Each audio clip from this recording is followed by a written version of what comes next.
Hello guys, আসসালামু আলাইকুম। তো আজকে আমার যে বিষয়টা সেটা হচ্ছে হলো ফটোশপ ওপেন করতে বলে ক্যানট বি ওপেন ইউজ দেখাচ্ছে, কোনোভাবে ওপেন হচ্ছে না। তো তার জন্য আমাকে প্রথমে ফটোশপটা ওপেন করতে হবে।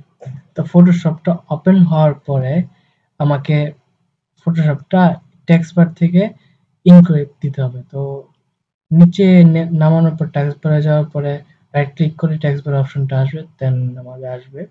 আসার পরে আমাদের ফটোশপটা এখান থেকে ফটোশপটা ইনটেক্স করে দিতে হবে। ইনটেক্স করে দেওয়ার পর বন্ধ হয়ে যাবে। তো এরপরে আবার ফটোশপটা আমাদের ওপেন করতে হবে। টিউটোরিয়ালটা ছোট, তাই জন্য ভিডিওটা ছোট করার চেষ্টা করছি। দেন আবার ফটোশপটা আমাদের ওপেন হবে। ওপেন হওয়ার পরে আমাদের যেতে হবে হলো এডিটে যাওয়ার পরে প্রেফারেন্সে যেতে হবে। প্রেফারেন্সে যাওয়ার পরে জেনারেল যেতে হবে। জেনারেল যাওয়ার পরে আমাদের যেতে হবে হলো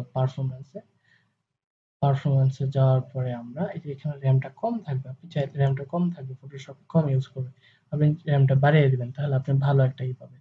তো এখানে ইউজ গ্রাফিক্স প্রসেসর দেওয়া আছে, মানে এক্সটার্নাল যে গ্রাফিক্স কার্ড আছে সেটা ইউজ করবে। যেহেতু আমাদের কম্পিউটার এক্সটার্নাল গ্রাফিক্স কার্ড নাই, যার কারণে এটা আমরা টিকচিহ্নটা উঠিয়ে দেব। উঠিয়ে দেওয়ার পরে আমরা ওকে দিয়ে দেবো, দেন আমাদের খুব সুন্দর মতো ওপেন হবে। দেখেন ক্রিয়েট ওপেন খুব ফাস্টে ওপেন হবে, যেহেতু আমি র্যামের অপশন বাড়িয়ে দিয়েছি, তো খুব দ্রুত ওপেন হয়েছে। আমার চ্যানেলটা সাবস্ক্রাইব করে দিবেন। আর যারা পুরাতন দর্শক আছেন তাদেরকে অসংখ্য ধন্যবাদ। আর যারা নতুন আছেন তারা আস্তে ধীরে করেন, সমস্যা নেই। তো আজকের ভিডিওটা এই পর্যন্ত। কোনো সমস্যা হলে আমাকে পার্সোনালি নক করতে পারেন, পার্সোনালি মেসেজ দিতে পারেন, আমি মেসেজ ফেসবুকে লিঙ্ক দিয়ে দেবো, ওটা সমাধান করার চেষ্টা করব। ধন্যবাদ।